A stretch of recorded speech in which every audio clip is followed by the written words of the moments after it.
Ibu apa kabar Ibu? Rekaman. Bisa bisa Nah, bisa dengar. Ibu ya kabarnya kita sehat Bu? sehat-sehat ya, Sehat ya Surabaya sehat ya? Surabaya. Mel juga Udah segar. udah lebih baik ya Surabaya ya? Beritanya enggak sih, karena masih masuk zona hitam ya di Surabaya ini. Jadi kita juga sebetulnya optimis, tapi kok zona hitam ya. Kita juga jadi sedikit pasti ada keraguan juga ada lah. Jadi di rumah aja ya Ibu ya? Nah, jadi kita hari ini di rumah aja lebih aman. Oke. Saya diberitahu oleh tim acara siang hari ini bahwa sebenarnya Ibu Liliani ini masih dalam masa berduka, Bapak Ibu sekalian, karena baru saja kehilangan kakaknya, kokonya itu di bulan April. Jadi perkenankan saya juga Ibu Liliani untuk mengucapkan turut berduka yang sedalam-dalamnya untuk kepergian kakak tercinta. Tentunya kami mendoakan Koko diberikan tempat yang terbaik di sisi Tuhan, rest in peace, rest in love ya Ibu ya. Amin. Betul. Terima kasih Mel. Sebetulnya juga sangat kurang nyaman lah, karena ya mau ngomong pun juga susah ya. Akhirnya tapi ya saya berani-beraniin karena merasa saya harus menceritakan kepentingan ini untuk banyak orang, dan saya peduli bagi orang-orang lain itu juga harus merasakan punya pemikiran dan pemandangan yang sama seperti saya. Oke, ceritanya gimana nih Bu? Jadi waktu itu Ko Teguh ya, kakak saya itu kita panggilnya Ko Teguh. Dia pada tahun 2016 ini kita udah punya polis AIA sebetulnya. Nah, waktu itu ada campaign lagi, nih family campaign nih bagi keluarga. Karena waktu itu AIA launching produk kesehatan itu yang katanya bagus banget, semua biaya itu bisa di cover, kwitansinya habis berapa kita langsung full diganti itu semua. Nah, tapi saya pikir-pikir keluarga saya siapa? Oke lah, yang paling deket sama saya kakak saya waktu itu. Coba deh, lu punyain polis ini gimana lah? Ini bagus loh. Tapi ya kita semua keluarga sudah punya asuransi, dan dia juga sudah punya 2 polis asuransi dengan ada batasan-batasan. Dulu kan dokter berapa, kamarnya berapa, lalu biaya operasi itu berapa. Jadi ada beberapa batasan-batasan dalam 2 polis kesehatan yang dia punya itu. Dan akhirnya gue bilang, apa suruh gua beli polis lagi? Gua udah punya 2 polis. Nah, dia bilang, nggak mau juga. Ya benar juga sih, udah punya polis, ngapain beli polis. Tapi dalam pemikiran saya tetap saya berpikir bahwa dia harus punya inilah, suatu hati kecil saya itu mengatakan seperti itu. Akhirnya waktu mendekati ulang tahun dia, keinginan saya masih tetap ada lagi nih. Gimana ya, gua kasih dia hadiahnya polis aja buat kado ulang tahun dia. Oh lucu banget kadonya polis. Gimana ya, ngerti paham asuransi gitu, jadi kita berusaha, wah gimana lah kalau satu polis aja ini sudah bisa cukup mengcover, maka dia kan harusnya nggak usah pakai 2 atau 3 polis yang lainnya. Waktu itu di Desember 2016 dia ulang tahun. Ya udahlah, lu nggak mau beli, saya yang beliin buat lu, apa-apa, iseng-iseng buat hadiah, karena itu beli polis itu suatu bentuk hadiah untuk yang tersayang bagi keluarga. Nah, ceritanya waktu itu mulai di Maret 2017. Nah, waktu itu koko saya mulai mengalami suatu gejala, masuk rumah sakit. Kita juga nggak ngerti penyebabnya apa. Dia ngos-ngosan, nggak, susah bernafas, berjalan juga nggak bisa. Masuklah rumah sakit 6 hari. Cari penyebabnya juga sana-sini masih belum ketahuan. Kenapa nih? Dan itu berulang selama beberapa bulan, sampai Juni, Juli, itu 2 bulan sekali dia masuk rumah sakit. Bingung kan? Sampai September kita coba tanya nih ke dokter di luar negeri, kita ajakin dia juga ke luar negeri, saya sama adik saya sama koko saya. Akhirnya ketahuanlah bahwa dia itu menderita autoimmune disease, namanya lupus.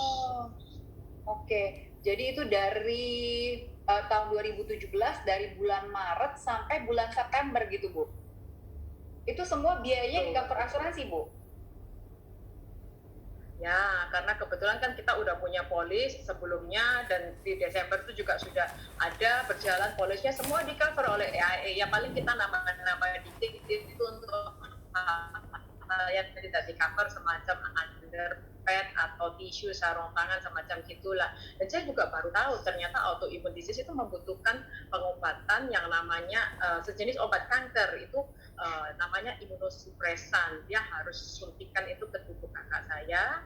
Sekali suntiknya itu 20 juta obatnya saja, Mel. Jadi kalau ditambah rawat inap dan lain-lain ya 30 juta sekali. Karena habis masuk obat itu dia juga harus diobservasi apakah tubuhnya bisa menerima atau bereaksi apa terhadap ini. Dan itu juga di cover sama AIA. Itu dia mengalami sesi pengobatan selama beberapa bulan, beberapa kali, beberapa seri kan. Setelah itu dia nampak membaik, benar membaik. Di 2018 dia mulai pengobatan itu dia membaik, dan 2019 sih kita berkesempatan diundang oleh AIA untuk membuat suatu video buat kita bahwa kita mengalami real life bahwa kita bersama-sama itu menggunakan polis asuransi, bahwa kita bisa merasakan manfaatnya bersama agentnya. Kita senanglah dengan suatu pengalaman itu, kita mendapat apresiasi dari Anita. Tapi ya sekarang hanya kita bisa lihat ini. Oke. Jadi Ko Teguh itu sempat membaik di tahun 2019 ya Bu ya, artinya ya? Nah, betul. Kita yakin waktu itu dan optimis, wah pengobatannya udah sip nih, kita udah di cover nih, kita yakin bisa remisi. Istilahnya bukan sembuh ya, kita itu kalau sakit cancer tuh atau yang autoimun remisi itu artinya tidak memakai obat, tapi kita bisa hidup secara normal kembali dengan menjalankan aktivitas normal. Tapi ya semua itu hanya kita harapkan yang seperti itu, kita berusaha yang seperti itu, tapi yang terjadi di Januari 2020 ini barusan kondisi dia menurun dan sangat cepat sekali. Pada saat kondisi kritis itu bukan lagi, kita sudah gak bisa mikirin tentang biaya. Kondisi itu sudah tidak bisa kita berbicara tentang biaya, tapi yang kita butuhkan adalah suatu ketenangan untuk bersama-sama, bersama keluarga. Itu kita yakin nggak treatment ini yang dikasihkan ke Koko ini sudah tepat apa belum. Sempat juga kita menggunakan dari AIA itu Medix, para perawat dokter dari jaringan dokter di luar negeri. Mereka memantau perkembangan kesehatan kakak saya itu, ditanya obatnya apa, treatmentnya apa, difoto apa. Jadi waktu rawat inap selama 32 hari terakhir di ICU itu, dokter itu secara aktif menghubungi kami. Ibu, bagaimana perkembangan Pak Teguh hari ini? Bagaimana hasil tesnya yang dari rumah sakit saya foto, saya kirimkan ke Medix. Ya, sebetulnya kita tetap hand in hand bersama. Yuk kita lalui ini bersama-sama, kita bisa. Kita yakin kita bisa, gitu ya. Tapi kan itu semua kita usaha manusia. Tuhanlah yang menentukan lagi ya.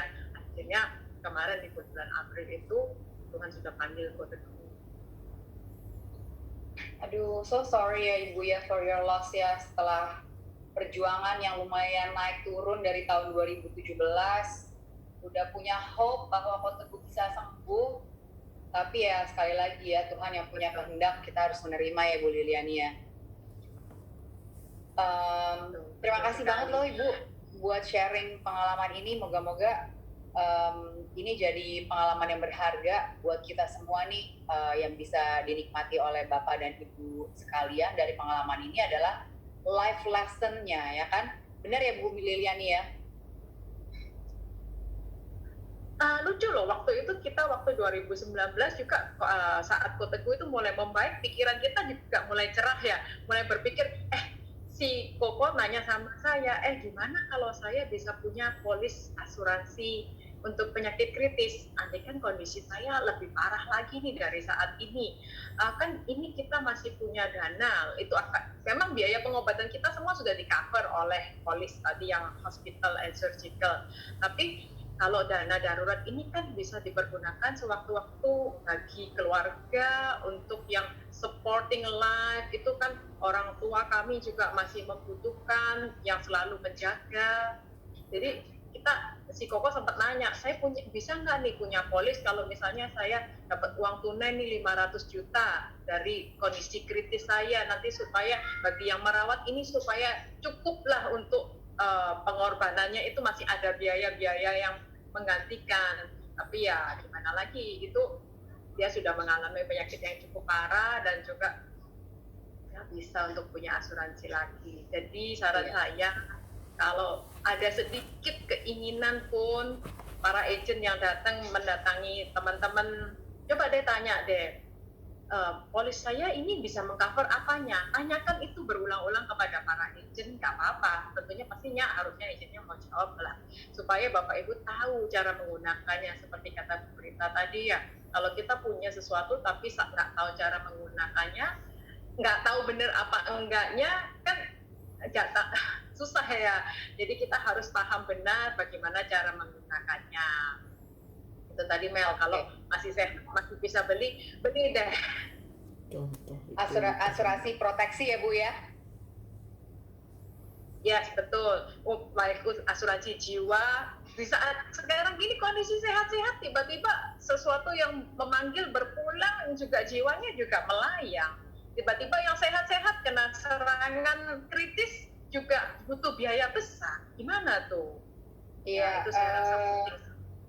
Iya, makanya memang kecenderungannya orang Indonesia itu baru cari proteksi kalau udah nggak bisa. Di saat sakit baru ngecek proteksi. Di saat kita sehat, padahal kalau misalkan setahu aku, nih aku pernah dengar cerita dari teman aku yang memang juga bergerak sebagai agen asuransi ya, dari teman-teman Ayah juga kayaknya ceritanya, kalau di luar negeri itu orang-orang tuh proaktif, setiap tahun mereka ngecek asuransinya tuh ada apa yang baru, cover apa lagi gitu kan.